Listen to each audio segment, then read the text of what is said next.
Hello,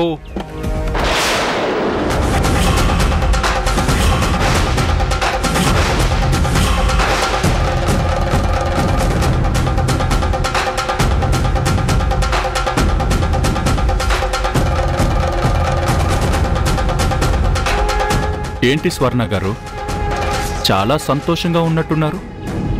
కూతురు కనిపించట్లేదన్న బాధ అస్సలు కనిపించట్లేదు.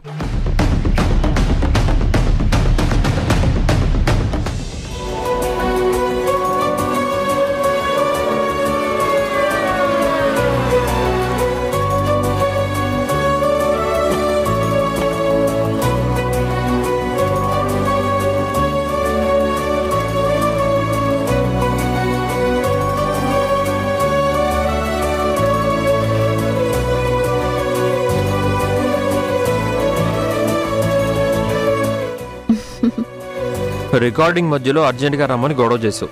తీరా చూస్తే అనాథ శరణాలయానికి తీసుకొచ్చావు ఎందుకు? ప్రతి నెల 5వ తేదీన అత్తయ్య గారు ఇక్కడికి వస్తారు కాబట్టి మీ ఇద్దరు ఎదురు పడితే మీ మనసుల్లో ఉండే కోపతాపాలన్నీ పోతాయని. హలో, నిన్నే అడిగేది. అనగనగా నాకొక ఫ్రెండ్ ఉంది. దాని ఇంటి పేరు ఇందారం, వంటి పేరు మందారం. ఆ మధ్య పెళ్ళయింది. ఈ మధ్య ఈ శరణాలయంలో వార్డెన్ గా చేరింది. మేం కలిసి చాలా రోజులైంది కాబట్టి కలవాలంది, చూడాలంది, మాట్లాడాలంది, ఇంకా చాలా అంది. అందుకే మిమ్మల్ని డ్రాప్ చేయడం కోసం పిలిచాను. మీ అమ్మా నాన్న నీకు వసపోసారా? నసెక్కువైందా? అంత రుసరుసలాడుతున్నారు? బాగా ఎక్కువైంది.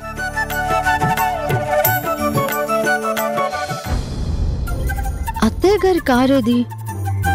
కరెక్ట్గా ఈ టైం కల్లా వస్తారని చెప్పారు. ఎక్కడ వెళ్ళు? ఏం వెతుకుతున్నావు? మన ఇంట్లో ఆవగింజ పోయింది. ఇక్కడేమైనా దొరుకుతుందేమోనని. ఏది తిన్నగా సమాధానం చెప్పవా? మా ఇందారం మందారం ఎక్కడుందో అని చూస్తున్నాను. లోపలికెళ్ళొస్తాను, మీరిక్కడే ఉండండి.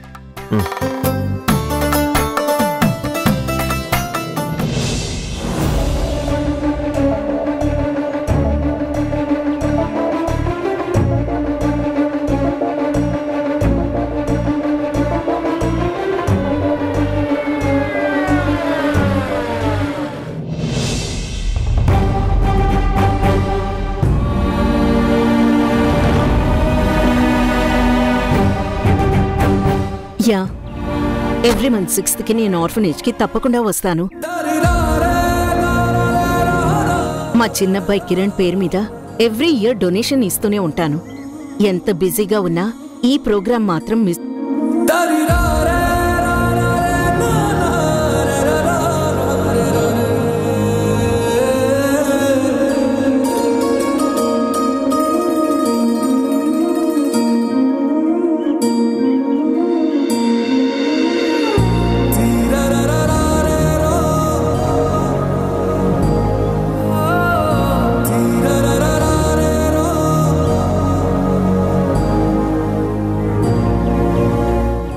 ఎంత అహంకారం!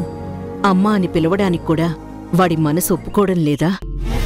అంటే ఉషమ్మ ఇద్దరం కలుసుకోవాలని ఇలాంటి ఏర్పాటు చేసిందన్నమాట.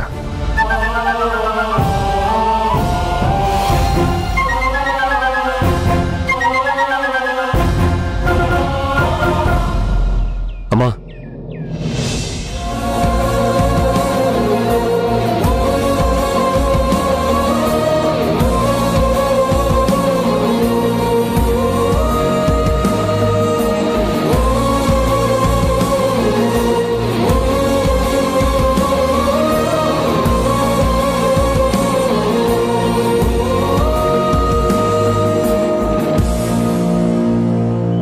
కొడుకు చేయి జారిపోయాడు అనుకుంటున్నావా? నా వస్తువు ఏది చేజారినా నా దగ్గరికే వస్తుంది. ప్రతిదీ రాకపోవచ్చు. నాకు సంబంధించింది ఏది ఇంతవరకు చేజారిపోలేదు. అన్నింటినీ ఎప్పటికీ నీ గుప్పెట్లోనే పెట్టుకోలేవమ్మా. అందుకేనా ఇల్లు వదిలి వెళ్ళిపోయావు? ఇల్లు మాత్రమే వదిలిపెట్టాను. నీ మనసులో నుంచి వెళ్ళిపోలేదని అర్థమైంది. ఎలా అర్థమైంది? క్రమం తప్పకుండా శరణాలయానికి నా పేరున డొనేషన్ ఇస్తున్నావు కదా. ఓ, అందుకేనా నీకీ మాత్రమైనా మాట్లాడాలనిపించింది?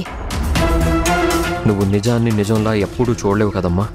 ఇది చెప్పడానికేనా కాపు కాచుకొని కూర్చున్నావు? ఇక్కడికి వచ్చేదాకా నువ్వు వస్తావని తెలీదు. తెలుసుంటే ఉండకుండా వెళ్ళిపోయేవాడివా? ఇంకా ఎన్నాళ్ళు నన్ను అపార్థం చేసుకుంటూనే ఉంటావమ్మా? నువ్వు మాత్రం మనుషుల్ని బాగా అర్థం చేసుకోవడం మొదలుపెట్టావా? ఆ ఇంట్లో ఉన్నంతకాలం నాకు ఎవరేమిటో తెలిసి రాలేదు. బయటకొచ్చాకే ప్రపంచం అంటే ఏంటో తెలిసింది. ప్రపంచాన్ని తెలుసుకున్నవాడు తల్లి మీద, కుటుంబం మీద విరక్తి, వైరాగ్యం పెంచుకోడు. నా మనసులో నువ్వున్నావని నీకు తెలిసినప్పుడు నా మనసులో ఏముందో నీకు తెలియడం లేదా?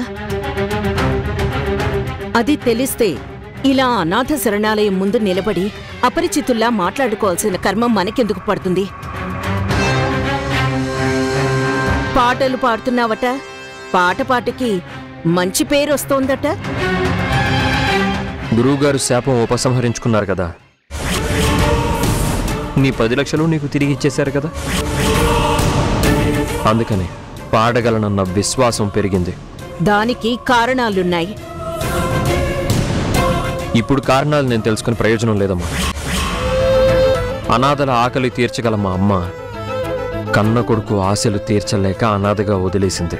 కిరణ్, నిజమే కదమ్మా. నా పేరుని ఎన్ని లక్షలు డొనేట్ చేస్తే ఏం లాభం? నాకే పేరు రాకుండా చేయాలనుకున్నావు కదా. నేను అందరినీ నమ్మాను, కానీ నా నమ్మకం నిలబడలేదు. ఆ ఇంట్లో నా భార్యకి అవమానం జరిగింది. సింహాసనం కోసం దాయాదులు పోటీ పడ్డట్టు తోడబుట్టినవాడు పోటీపడి నన్ను కాపలా కాసే ద్వారపాలకుణ్ణి చేశాడు. నా భార్యని ఇంటి నుంచి పంపించడానికి శీలం మీద నింద వేశారు. ఇక నువ్వు? నవమాసాలు మోసి కన్నాను. అమ్మా అనే పిలుపు కోసం పునర్జన్మలాంటి పురిటి నొప్పులు భరించాను. అప్పుడు ఆ నొప్పుల్లో కూడా నాకు మాతృత్వం తాలూకు మాధుర్యం కనిపించింది. ఇప్పుడు అంతకన్నా పెద్ద నొప్పి నా గుండెల్లో మోస్తున్నాను. ఆ బాధ నీకు కనిపించదు. నీ శాసనాలే కనిపిస్తున్నాయి. ఏం చేయమంటావు? ఏం చేయొద్దు. నోరు మూసుకొని ఇంటికి రా. మరి మనసు మాట ఏమిటి? నా భార్య మాట ఏంటి? అన్నీ వదిలేసుకొని అనాథలా వస్తే తప్ప అమ్మలా ఆదరించవన్నమాట. కిరణ్, నేను బయటికి వచ్చాకైనా నీ పొరపాటు నువ్వు గ్రహిస్తావనుకున్నానమ్మా. నువ్వు మారలేదు. నువ్వు నీ కొడుకుని పంపించేసినట్టు నేను నా భార్యను వదిలేసి రాలేను. కట్టుకున్న భార్యకి కడుపు నిండా అన్నం పెట్టడమే కాదు భర్త బాధ్యత. ఆమె ఆత్మగౌరవాన్ని కూడా కాపాడాలి. నేను నీకోసం రాలేదు, నా కోసం రాలేను. క్షమించమ్మా.